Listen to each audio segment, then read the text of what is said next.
Get started. We were kind of just sharing some soft introductions before we got started. I'm Amanda Ratz. I'm the therapist at the office at Evora.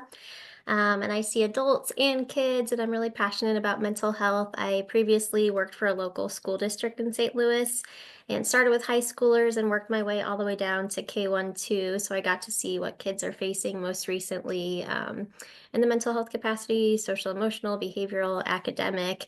And that work led me to more specific work in private practice. So I'm so glad we get to spend part of our evening together tonight. Thanks for joining us. Thank you. Yeah, awesome. Well, I guess we should get started. Amanda, you've just introduced yourself. For those who didn't hear earlier, I'm Dr. Lisa Tritto. I'm a pediatrician and I have specialty training in weight management for kids. I practiced general pediatrics for about 20 years and was increasingly frustrated by my inability to help my patients with weight, either not having enough time, not having enough knowledge. And so I left general pediatrics and I went to the University of Minnesota and I did a actual training program there for a year where we did nothing but a weight management clinic with some specialists in the field. And now I am here at Evora Medical Group. We do other things too. Here we have women's health, men's health, multiple services, and sort of our division here is called Evora for Kids. And we're in Creve Coeur, which is a St. Louis suburb. All right. And Amanda, you've introduced yourself to everybody. As we go along, if you have any questions, feel free to put them in the chat. And and we can also have discussions too. They don't just have to be in the chat. All right, so today's topic, this is our first in a series of 5 community talks about different aspects of kids' health. And we're going to focus on sort of how to talk to our children, basically. So we've already introduced ourselves for you here. I kind of left off. I also do some motivational coaching, which kind of overlaps with counseling a lot for me. I feel like I'm a motivational coach in my sessions, especially with kids, but adults too. But we have a weight loss program at Evora that's really dynamic and really offers really good specialty care in a lot of different ways for patients that goes beyond specific weight loss behaviors or weight loss drugs. We really give them an opportunity to work with a motivational coach like me or someone doing some personal training in the gym and then working closer with a nutritionist if that's the package they're looking for. So that work's been really exciting, working with adults, and then that kind of comes into my work with kids as well, just naturally in session. Right. Yeah, so this is our goal for tonight. While our focus is on helping our patients get to healthier weight, these principles apply to all children regardless of size. We know that size alone does not determine if someone is healthy. These are our topics. We're going to talk about just briefly about why weight is so complicated. We're going to talk about being role models, parents and caretakers, building confidence in your child, how to have these discussions, how to talk about our bodies, and yeah. So weight is complicated. I'm not really going to go into this into a lot of detail. We do have another talk coming up where we can talk about it more. But obesity is considered a disease. It's a chronic condition, and it has so many factors that go into it beyond just what we eat and how much we move. So I'm going to show you just kind of briefly many of the contributors to our size and shape. And the point is that we don't want you to blame yourselves. And here we take a very non-judgmental approach to health in at Evora. So we talk about this biopsychosocial concept of of our weight. There are multiple components, our biology, psychology, and then our environment. Biology is a huge component. There's over 100 genes that have been identified that are linked to obesity. It's thought that anywhere between 40 and 70% of your weight is determined by your genetics. There are all sorts of these medical conditions that can contribute. We also know that all of these other conditions contribute. As you can see, I'm not going to go through all of them in any detail. And then you take those two things and you put them in an environment where food is everywhere, food is delicious, food is quite processed. We live under so much more stress than when we were evolving, so to speak. And yeah, all of those things. So we can't assume that this is only a lifestyle issue or a motivation issue or a willpower issue. It's sort of big, much bigger than that. Parents, do you have any questions on that last slide you just talked about? There was a lot on there that was really helpful. Do you have any specific questions for her? No? Okay.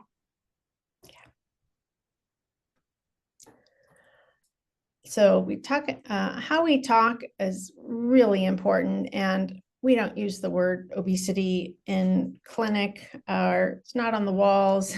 It's just not. People generally don't like to hear that term. We will use words like weight, extra weight, shape, size when we're talking to kids.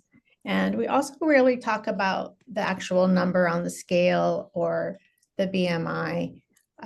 We really are focusing on behaviors and overall health, as I said. In the medical world, we're really trying to move towards using what's called person-first language, where it sort of removes some of the shame and blame that our society puts on folks that are carrying extra weight. So we say things like a boy with overweight versus an overweight boy, or same thing with the word obesity. We say, like it says here, 17-year-old with severe obesity, and we don't use terms like morbidly obese as well, because those really have a very negative stigma associated with them. I think that's so important, thinking about that person first language, just from the psychological perspective, because you don't want a child, whether it's ADHD, autism, obesity, to ever think that is their like main identity, because there's so much more to them beyond that specific diagnosis. So I found that really helpful in talking to parents about, because when your child gets a new diagnosis, whether it's obesity or not, we have to kind of learn, what does that language sound like? So I think that's a really important point to share, so we can best nurture them in something like this. Any questions so far? Comments? Okay. So where do we begin? We begin with ourselves, really. Looking at how we talk to ourselves about our body, how we talk about it in front of our children, how we talk about other people in society, celebrities, the comments that we make. They are hearing it all, and they are internalizing it all.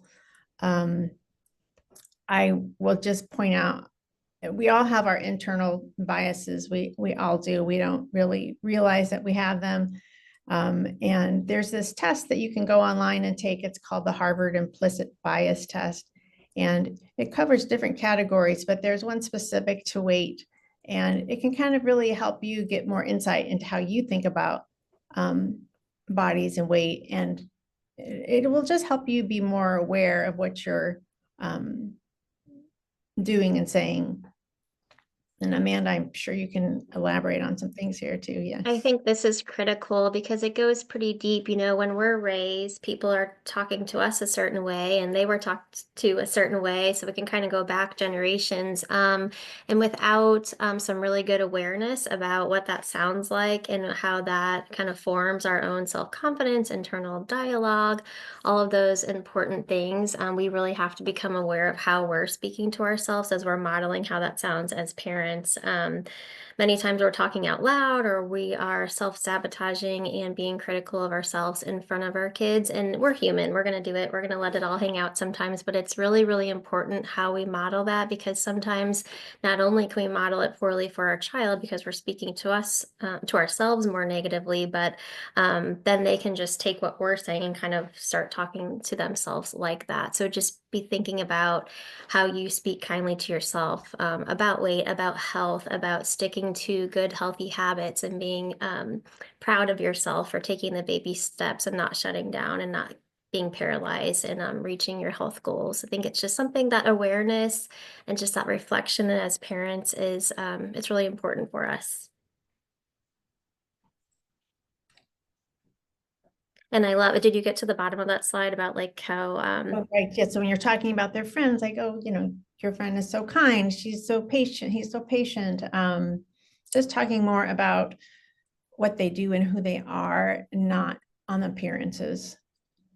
Yeah, and I'm sure as parents, everyone on the screen does a pretty good job with that. But sometimes in thinking about the child inside their brain, maybe it is their weight that they're feeling really challenged by, or they don't understand why the weight's not coming off, or why they are the weight that they are.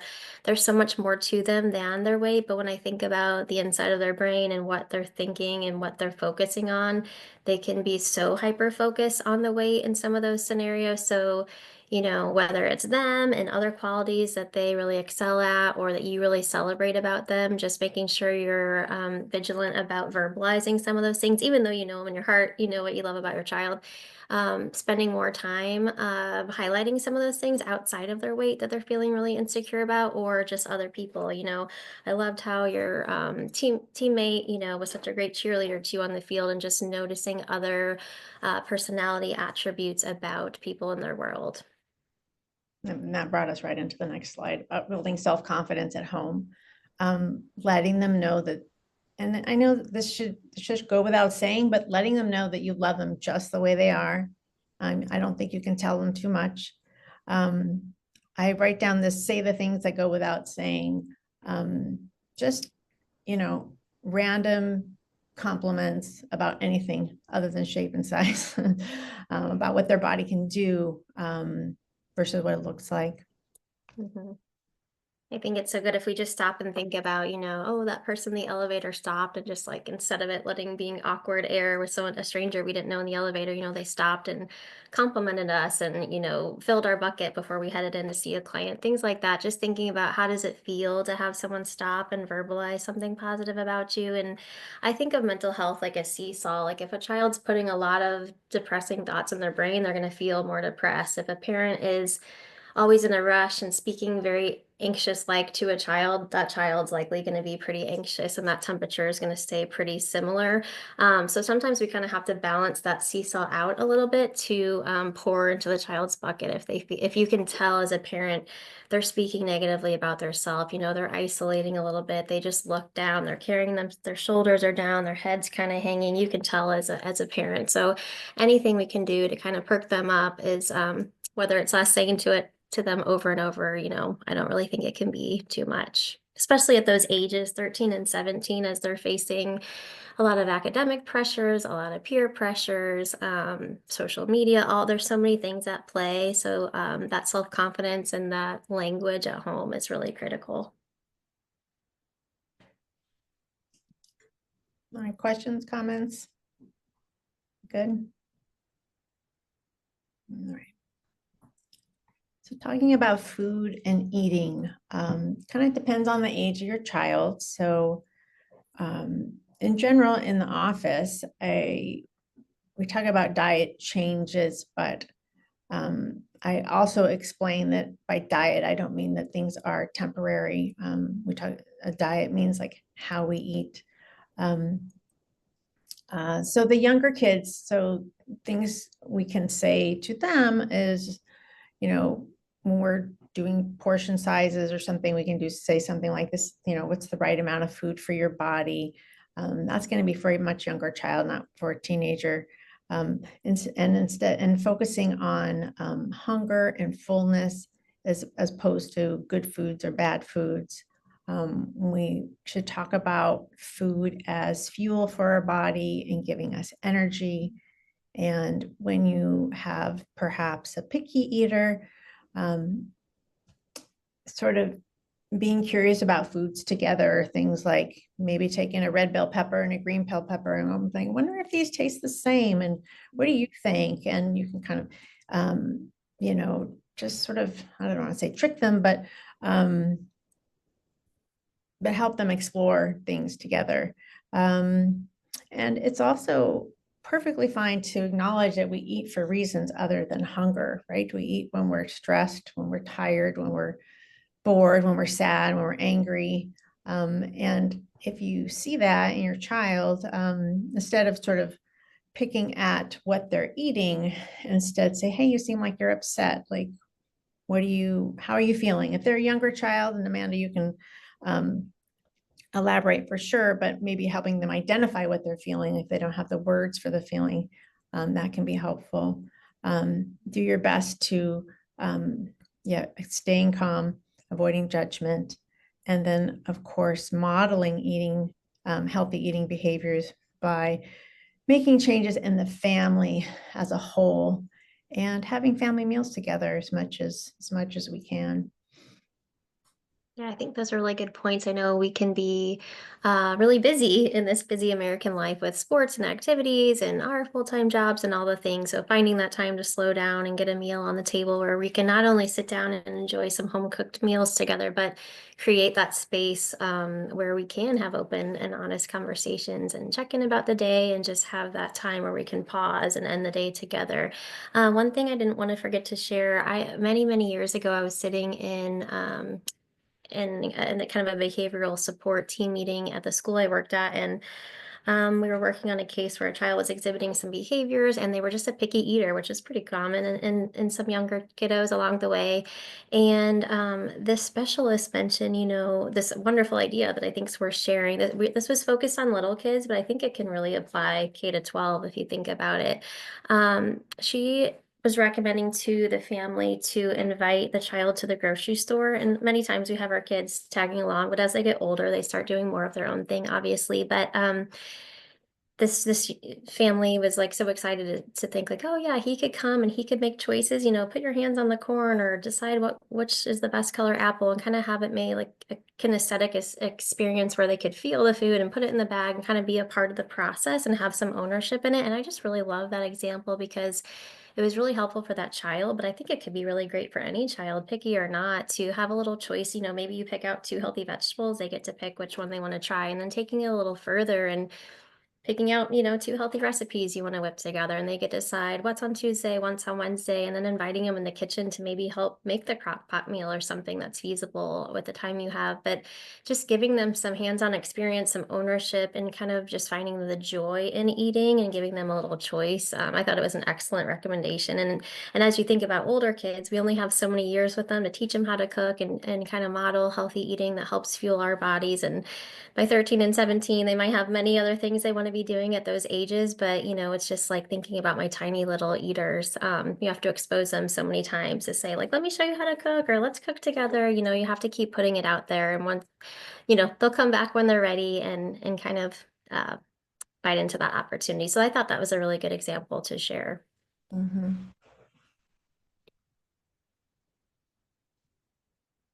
Yeah, getting kids in the kitchen, in general, always a good thing. Um, Even if they want to bake cookies, like you're still doing Yeah, something together. absolutely. Yeah. Yeah, just create joy around eating, because sometimes I find with clients that it gets to a point where they feel like they can't eat anything, and it's such a controlling thing where I shouldn't eat that and I can't have that.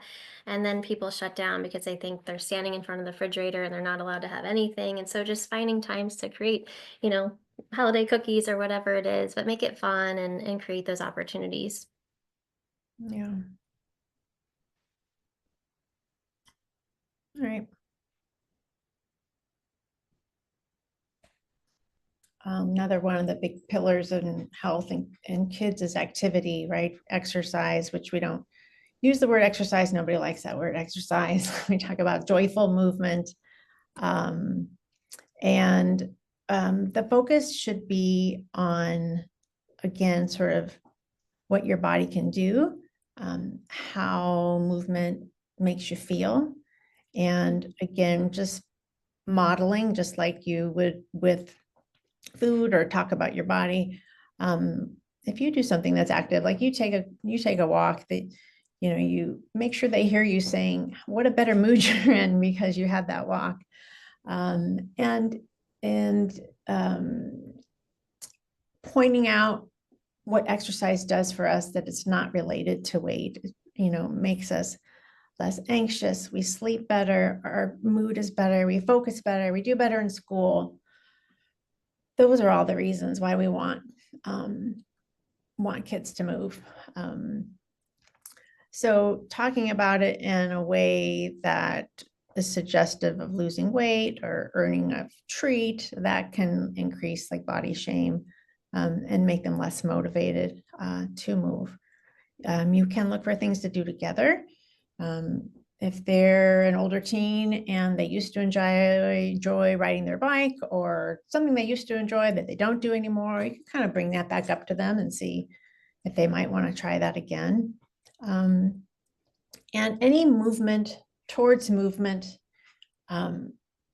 is great. I mean, even if it's just, for some kids, we do something as simple as, well, how about this? How about you get your shoes out every day to walk on the treadmill? They like that. If that's the ultimate goal, just any step along the way, or making a plan, or signing up for that class, or whatever it is, anything that is movement towards movement is good. And then when they are active, especially if you were dealing with a child that is generally not active. So I don't want you to think that we think that all kids that we see in our clinic are inactive. Some are, and some are super active, but the ones that we're trying to motivate, just asking them after the fact, like, how did that make you feel? Don't you feel better? Do you have more energy? Kind of pointing out some of the good things about exercise.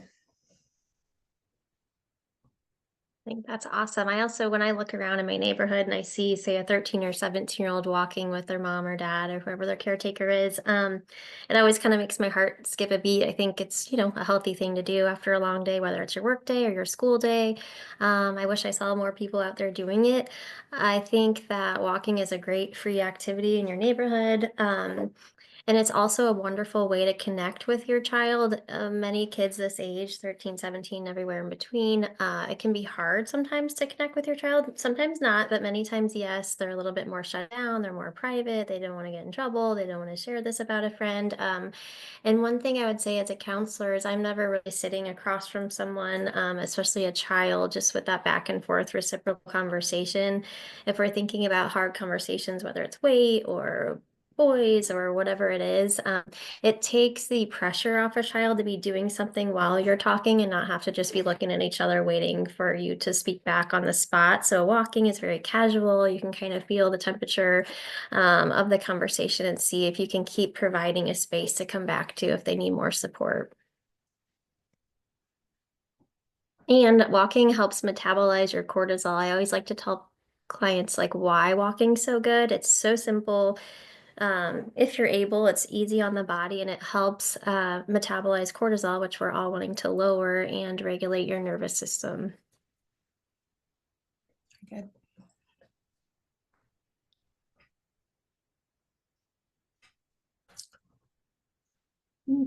Briefly here, these are just some examples of things to say, depending on the age of your child, when we're talking about our bodies, about, as we were talking before, about how we talk about ourselves. It's important to open the door to conversations from them in the event that they get teased or bullied.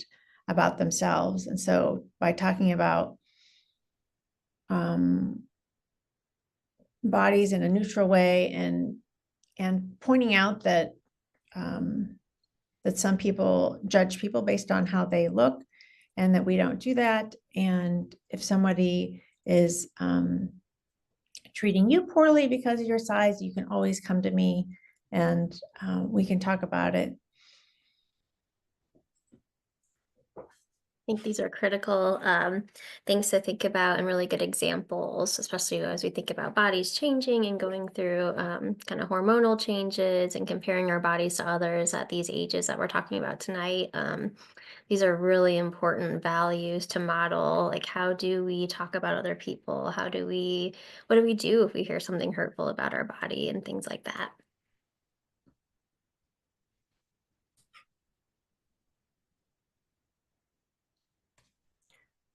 We've kind of touched on this to some extent already about when do we have discussions about health. As Amanda was saying, going for a walk can be a really good time, especially with teenagers. Sometimes sitting in the car when you're not looking at each other eye to eye can sometimes make conversation a little easier. Not having one big talk, but just little talks throughout the week or whatever, throughout the day. And maybe if you're choosing something that you think might be sensitive, maybe choosing the right time of day. If your child is not a morning person, don't attempt to talk about how we're going to make improvements of a family, on Saturday at 8 a.m. And also, kind of share something about yourself in conversations like that help sort of normalize maybe what you think they're feeling. And again, kind of be open-minded about it and just ask questions like some of these examples that we have here, to sort of get their permission to discuss health, weight, what have you. Mhm. I think that's wonderful. I think the biggest takeaway for me in listening to clients of all ages is just even whether they open up to their parent or not, which that kind of falls all over the spectrum for a variety of reasons. But the kids that tell me, Mrs. Ratz, I know when I can go to my dad or my mom and talk to them. Those are parents that are creating space. It reminds me of having a child that like doesn't like broccoli and you just have to kind of keep exposing good vegetables and different textures and all the things. Just because they don't want to eat it one night doesn't mean they won't one day. I think it's about exposure and offering up safe spaces to not have to carry challenging things in their own mind, because we don't want to leave them there too long wrestling with heavy things. And so whether it's about weight or other challenging things at these ages, it's really, really powerful. If you aren't yet, creating some space to be brave. And I'd say as parents, even as young as kindergarten, sometimes parents are like, well, I don't know what to say. And that's okay. Counselors don't always know what to say either. We don't always have the magic words. We try our best with the knowledge that we have. But I think just being brave enough to try. And if you feel like you mess it up and you need to pivot and say, I don't think that came out right. Just being brave enough to take a chance and offer up the safe space is critical and honestly saves lives. Yeah, I would agree. Don't, we all gonna make mistakes. We've all made mistakes with what we've said or whatever we've done. And my younger son is going into, he wants to be a therapist. And I was telling him, I apologize now for anything I said in your childhood that has stuck with you and created an issue that I didn't realize. Just know it was all out of love. Exactly. Just remember where it's coming from. Yeah. Love, protection, having a child that age for the first time and not knowing how to approach that. You try your best. And back to what you were saying, Dr. Trito, about just being vulnerable enough and human and real. You can tell your child, oh my gosh, this was such a tough age for me when I remember middle school, just sometimes kids think we have it all figured out and it wasn't hard for us. And it was in its own way. So just being vulnerable and letting them know, you went through hard things too, and you still are as an adult. Yeah. Anybody have questions about that or have any experiences that you've had with your own kid that has been challenging?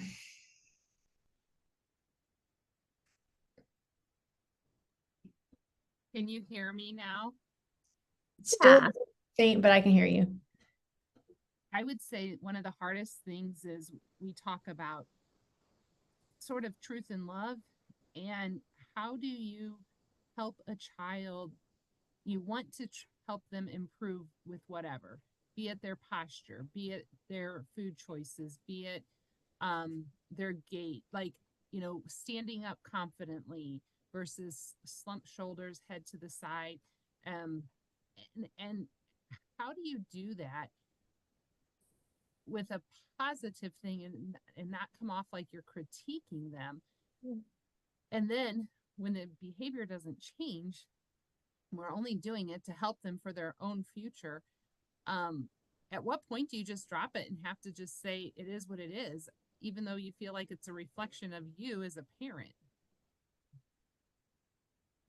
Really good question. Hard question. I think as parents, we do have to pick our battles a little bit because we do want to be thoughtful about too much critique. And I'm not saying that at all that's what you're doing. I know the thought process myself as a parent about like, is this really worth giving any feedback or guidance on, or do I just need to let them be this age and kind of figure it out? So I think the biggest thing for me as a therapist is just making sure you're balancing it out with, I saw you like recorrect your posture and kind of go like this at church or wherever it was. And I noticed you were thinking about it, because you really have to I think the trickiest things for parents when I'm working with the older population is we have all this wisdom and experience and we know what it needs to look like in a job interview and we know how that handshake needs to feel, but we're talking to an 8-year-old or whatever age they are. And so sometimes reminding yourself like this is good advice, or they're only under my roof for so long, but like reminding yourself where they are developmentally, how many things they can manage and meet demand wise,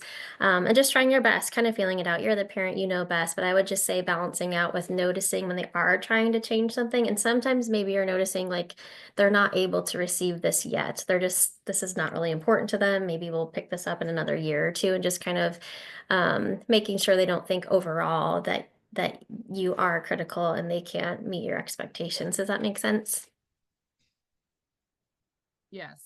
Definitely a hard balance, but remind yourself where it's coming from. Just make sure you're balanced. I mean, there's some rule as educators, we're supposed to say this many positive things to this many negative things, and it can feel hard to keep up with. But I'll tell you, like kids with ADHD or kids that have any kind of behavior trouble in school will tell you like I feel like the bad kid, and maybe it's coming from a parent or maybe it's coming from a teacher, but they can only handle so many critiques and guidance. So just finding that balance and what feels healthy to you.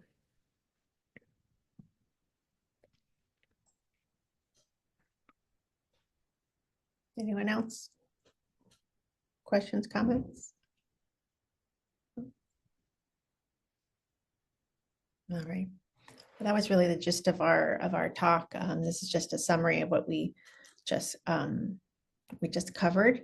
And I'm gonna just give you a little overview, just briefly. Amanda mentioned earlier, but who's on our team here at Evora. So we have myself, we have Amanda, we have Audrey Miller. She's a registered dietitian. She'll be joining me next week for talk about teen nutrition.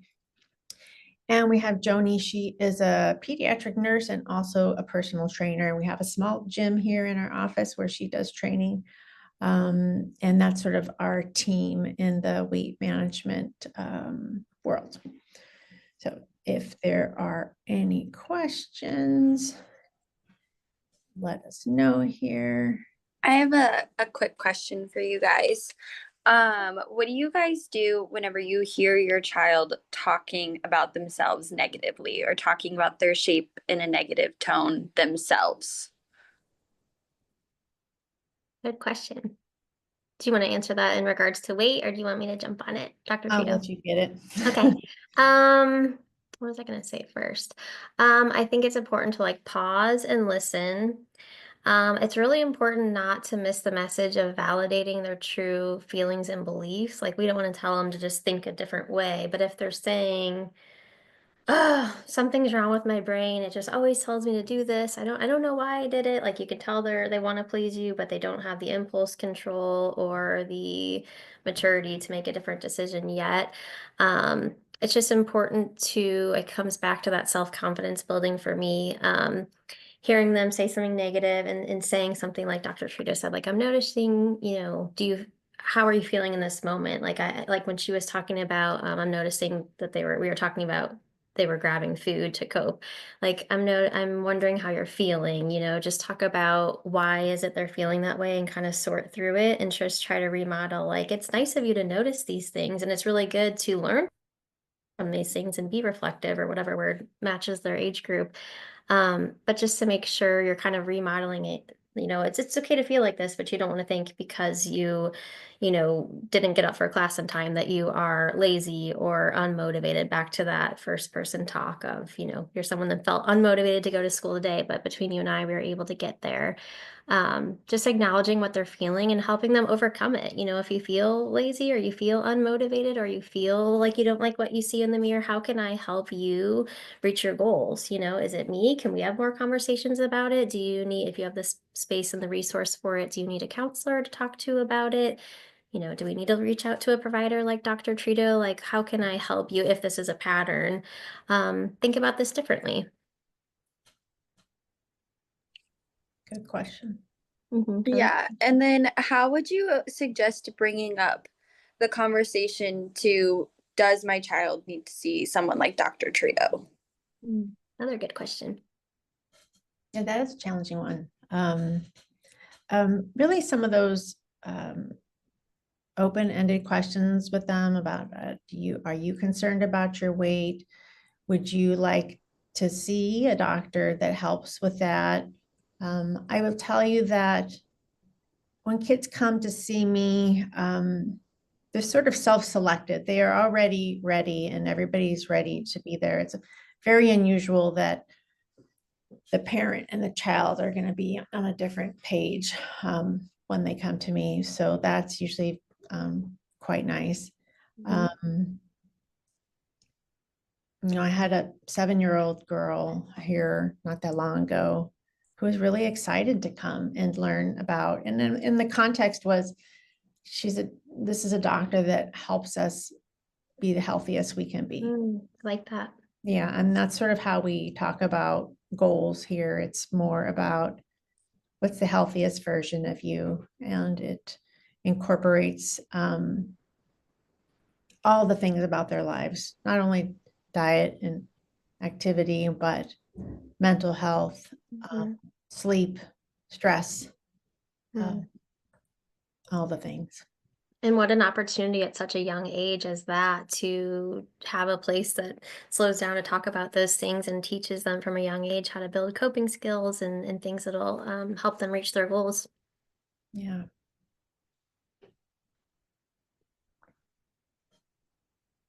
Any other questions?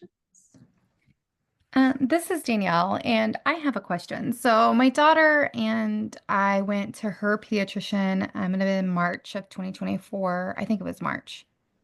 No, it was August of 2024 in regards to her weight and her health.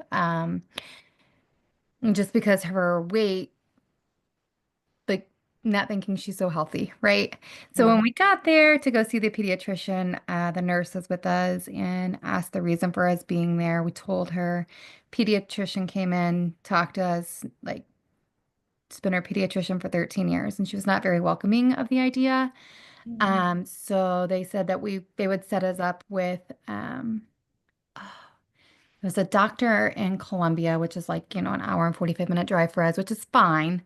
And when they called, they said that we were going to meet with them on this day and just be aware that they were going to bring like family services and all of that in with it.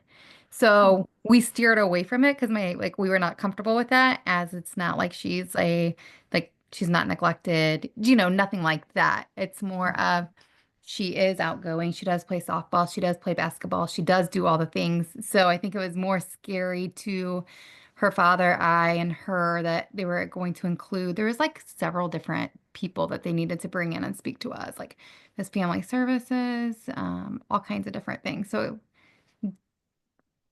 is that normal? Was it a group sort of a situation, or it was an individual appointment for her? It was just an individual Got it. appointment.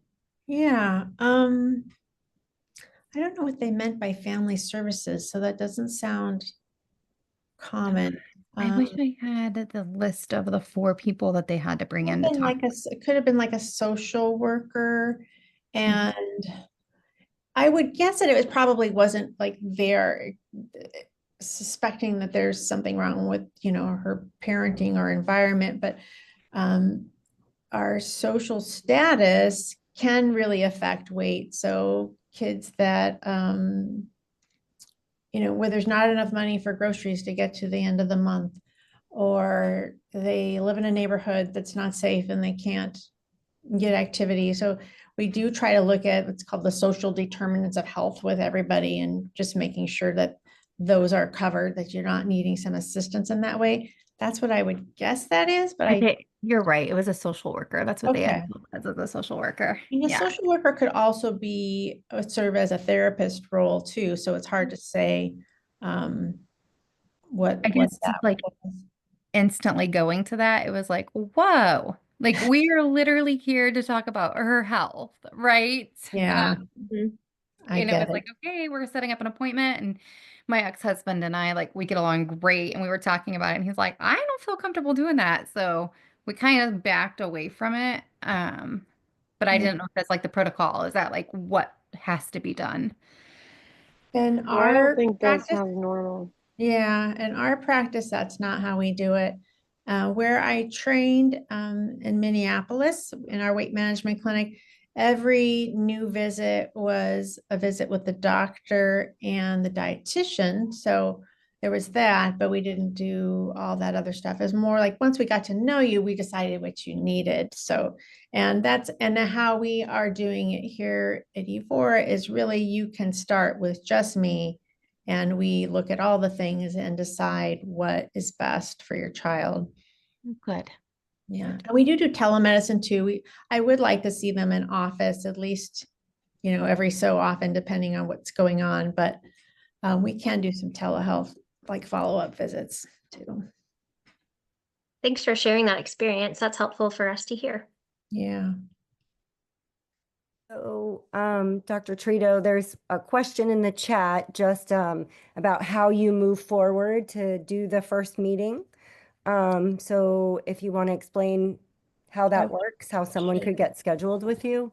Sure. So we have on your screen here, we have our phone number, the website evoraforkids.com. There is a page where it says Meet Dr. Trito, and you can schedule a 15-minute free 15-minute appointment with me. So you can kind of learn more about me and the practice and decide if that's a right fit for you. You can do that with anybody. Actually, you can, if you wanted to say you just wanted to see Amanda, you wanted to start with Amanda, you can do the same thing for her. So you don't have to go through me to get to Amanda or to the dietitian or to the personal trainer, honestly.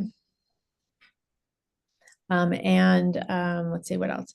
And we'll have another talk next week, and you can sign up for that also on evoraforkids.com if you haven't already.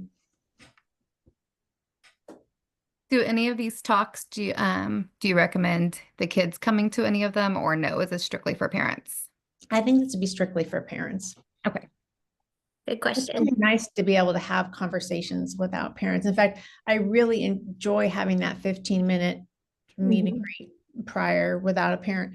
But if the child is really on board and just wants to hear like what it's about, absolutely. And I've done it where I did 15 minutes with the parent, and then she said, would you meet with the kid? And so then I did 15 minutes with the kid. So yeah, whatever it takes to make sure that everybody's comfortable. If anybody else is also interested in getting scheduled with Dr. Trito or Amanda or anybody else within the office, you can put it in the chat and let us know, and we can reach out and give you a phone call first thing tomorrow morning as well, answer any more questions that you might possibly have, get you set up for your initial visit, or get you set up for that free 15-minute consultation. Awesome. Okay. And there's another question in here. Let's see. I think we answered your question, Courtney, I think. Yeah, thank you. Okay. All right, perfect. All right, we have a few minutes left. Want to talk about anything else? And what hours are you guys like? Am I able to contact? I know I could put my information in. I work for Department of Mental Health, and my day tomorrow is crazy. So I would hate to ask you guys to call me, and I'm not available from 7:30 to 4. Oh. Is it? You're you're Yeah. totally fine, Danielle. You can call us or text our main office number, and I can write that in the chat as well if needed. Any time of day, doesn't matter what day of the week it is as well. And so text messages we respond to all the time. Phone calls, it might be like as soon as we are available, we'll give you a call back. And you can always say like, oh, I'm not available until this time, and we'll wait till that time to call you. Whatever works best for you. We're usually in office 9 to 5 Monday through Friday. But like I said, we answer our phones and emails and text messages and stuff all the time, so you're never bothering us. Perfect. Thank you for your service in the Department of Mental Health. Yes. And I know, like, my daughter, I know she's excited. Like, she has asked multiple times, like, if we're going to go to Columbia. So I know, like, this is Okay. probably in the right direction, getting connected now instead of waiting. I did sign up for all of the classes, but Okay. instead of waiting and going through all of them, maybe just going ahead Sure. and getting it started. Sure. Yeah, the one thing I will ask you for before seeing her is her medical record. So most importantly, her growth charts. I look at the growth charts from the time they were a baby forward to kind of just see if I can figure out any patterns or causes or She has been off the charts since she was born. Like okay. her weight and everything has been literally like 99%. But yes, I will get all of those. Thank you. Yeah, yeah. And I'll tell you, like the general pediatrician is really not educated on how complicated this is. And so, I mean, and I was that pediatrician too, until I sort of really pursued and really put a lot of effort into learning about what works and what doesn't. So sometimes they just don't know what else to say other than, eat 5 fruits and vegetables a day and exercise for an hour. Like that's just, those are the tools we're given. And hopefully our next generation of doctors will get that education and be better for her kids. Or I love it when they say, well, if you don't buy it and it's not home, they won't eat it. And I'm like, oh, so what should they do when they're at their friend's house? Right, exactly. Or when they I start tell- driving. Yeah, should I tell their parents, please make sure when everyone else is having soda and cake and blah, blah, blah, that you don't give my Yeah. daughter any. Right. No, that's not. Sorry, just had that's to not throw living. that out with what you said. Yeah, no, we are very, we are not that. There are no forbidden foods. But of course we try to do some limitations. So like, for example, if like we just meet the kid where they are, if they're drinking 5 sodas a day, let's say, I shouldn't use these stereotypes, but sometimes I do have patients like that. Like, well, what could we work on?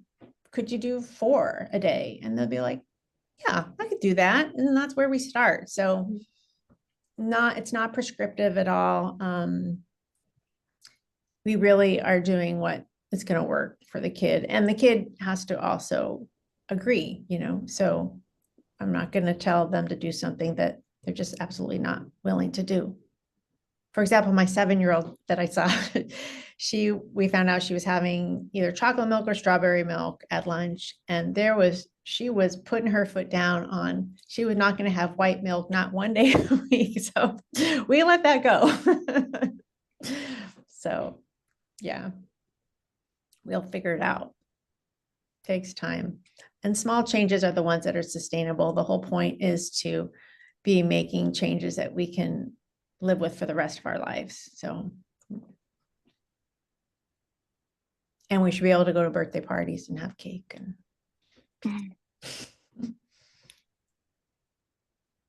Well, I have to go, but thanks. I look forward to someone contacting me tomorrow. all right. Thank you. Thanks. Or, Thanks. Thank you, Courtney. you Bye. too. Thank you. All right. Anyone else? Any last comments? Thank you, Dr. Tritto. I thought this was really helpful. Well, I'm thank glad all the parents that came, and it's great advocacy on their part too. So it's always awesome to celebrate. Yeah. Okay. All right. Well, that's a wrap. Thank you for your time. Okay. Absolutely. We'll see you next time. Bye. Thank you. Bye.